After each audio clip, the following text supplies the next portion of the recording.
Oke, kembali lagi bersama saya Hunaifi di channel YouTube Hunaifi Podcast Hunaifi FM.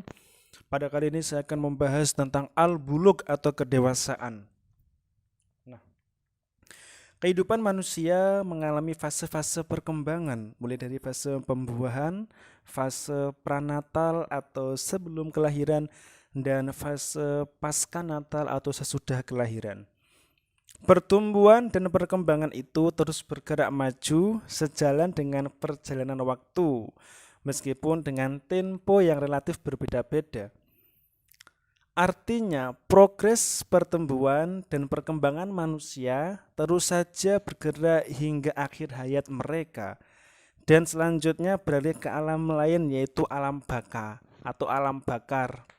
Nah, fase pertumbuhan dan perkembangan tak dapat diingkari bahwa kehidupan manusia mengalami sebuah proses yang terus bergerak maju dari yang namanya nutfah, fetus atau janin, hingga lahir dan akhirnya menjadi remaja, dewasa, dan bahkan lanjut usia jika ia memiliki usia yang panjang.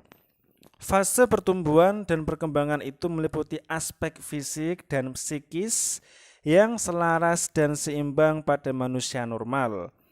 Fase-fase itu pada umumnya diklarifikasi sebagai berikut. Yang pertama, umur sejak kandungan, yaitu umur 2 minggu masih ada di kandungan seorang ibu, yaitu berupa infansi. Infansi itu orok.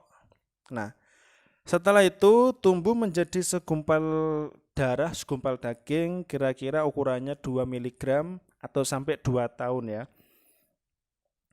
Lahir di dunia sebagai babyhood atau bayi. Setelah itu, kategori umur 2 sampai 6 tahun ini early childhood, masa kanak-kanak awal. Setelah itu usia 6 sampai 12 tahun yaitu late childhood atau masa kanak-kanak akhir. Selanjutnya masuk usia 12 sampai 14 tahun yaitu puberti atau pubertas. Lanjut usia 14 sampai 17 tahun yaitu early adolescent atau masa remaja awal. Berlanjut ke usia 17 sampai 21 tahun yaitu late adolescent atau masa remaja akhir. Nah, hingga pada akhirnya kita menempati posisi usia 21 sampai 40 tahun, termasuk saya ini kategorinya yaitu early adulthood atau masa dewasa awal. Itu usianya yaitu 21 sampai 40 tahun, yaitu masa dewasa awal. Nah, berlanjut hingga usia 40 sampai 60 tahun adalah middle age atau 1,5 baya. Itu umur 40 sampai 60 tahun. Nah, 60 tahun ke atas itu sudah masuk ke kategori senesgen atau masa usia lanjut atau lansia. Nah, berbagai macam pada fase-fase itu diketahui ada masa-masa krisis dalam kehidupan. Misalnya, krisis penentangan pertama pada anak usia sekitar 2 atau 3 tahun. Krisis identitas pada usia remaja, krisis paruh baya, dan sebagainya. Pada remaja pubertas yang dikenal dalam istilah agama dengan balik terjadi perubahan yang sangat menonjol ketika kelenjar-kelenjar seksual memproduksi hormon-hormon yang mengakibatkan perubahan sikap dan perilaku terkait dengan masalah seksual. Dalam Al-Quran terdapat beberapa ayat yang menggambarkan proses perkembangan manusia dari telur yang dibuai zigot, lalu selanjutnya menjadi blastosin, kemudian menjadi janin, akhirnya lahir sehingga tumbuh dan berkembang sebagai manusia. Kemudian wafat menunggu proses kehidupan selanjutnya di alam lain yaitu alam akhirat. Nah, di dalam surat Al-Mu'minun ayat 12-16 dan surat Al-Hajj ayat 5 masing-masing menjelaskan tentang pertumbuhan dan perkembangan itu.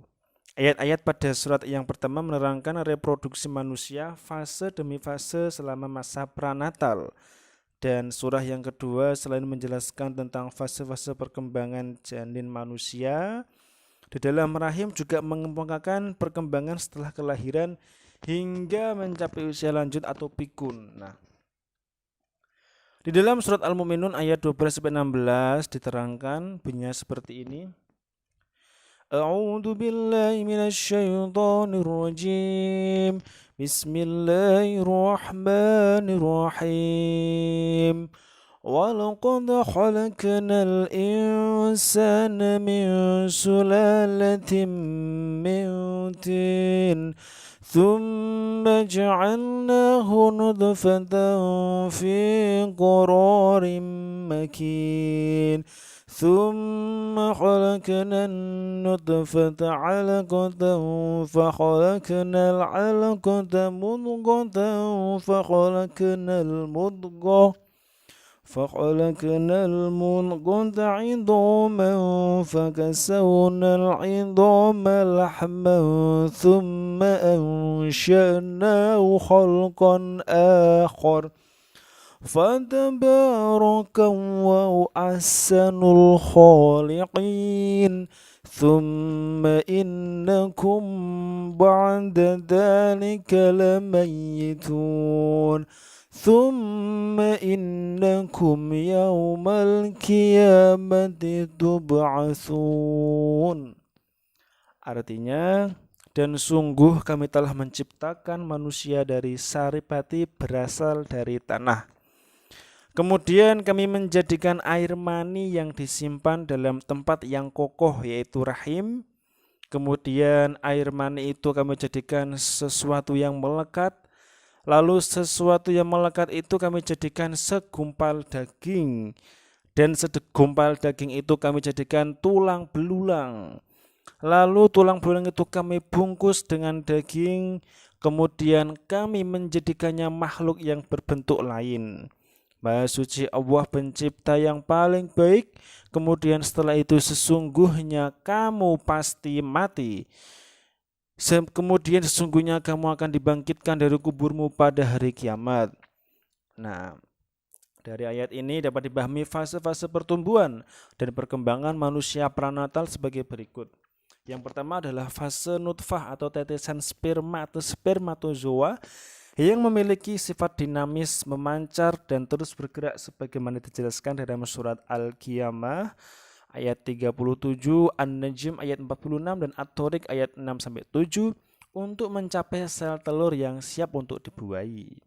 Yang nomor 2 adalah fase alaqah atau fase gumpalan darah atau yang bergantung atau melekat pada dinding uterus atau rahim. Alaqah ini pada umumnya diartikan sebagai gumpalan darah, namun dapat pula diartikan sebagai jantung yang berfungsi untuk memompa darah. Karena bagian itu yang pertama berproses untuk menyuplai makanan ke seluruh jaringan. Busail mengartikan agak lain, yaitu sesuatu yang bergantung atau melekat pada sesuatu yang lain karena janin tidak pernah mengalami perubahan dalam gumpalan darah. Yang nomor 3 adalah fase mudghah atau gumpalan daging, yaitu proses dari gumpalan darah menjadi gumpalan daging yang masih sangat lembut. Mudghah itu adalah mirip dengan daging yang dikunyah karena daging yang telah memiliki jaringan otot disebut dengan lahum. Fase terbentuknya tulang atau izam yang terbelut oleh daging, jaringan, dan otot. Yang nomor 4 ya. Yang nomor 5 adalah fase janin dalam bentuk sempurna ketika organ-organ tubuh telah lengkap dan telah pula memiliki roh yang menjadikannya ia hidup sebagai manusia. Dalam ayat ini di atas kondisi pada tahap ini disebutkan sebagai makhluk dalam bentuk lain atau anashnahu khalqan akhar karena tidak lagi hanya terdiri atas jaringan otot dan daging belaka, tetapi telah berubah bentuk menjadi manusia sempurna, jasad dan roh. Roh ini berasal dari unsur suci yang dimasukkan ke dalam jasad. Nah, sementara itu pada surat Al-Hajj ayat 5 bandingkan dengan surat Al-Ghafir ayat 67, Allah menjelaskan proses janin di dalam rahim. lalu menerangkan perkembangan manusia setelah lahir hingga mencapai usia lanjut atau meninggal dunia sebelum itu. Kurang lebih bunyinya seperti ini. A'udzu billahi minasyaitonir rajim. Bismillahirrahmanirrahim. يا أيها الناس إن كنتم في ريب من البعث فإنا خلقناكم من تراب ثم من نطفة ثم من علقة ثم من مضغة مخلقة وغير مخلقة لنبين لكم ونقر في الأرحام ما نشاء إلى أجل مسمى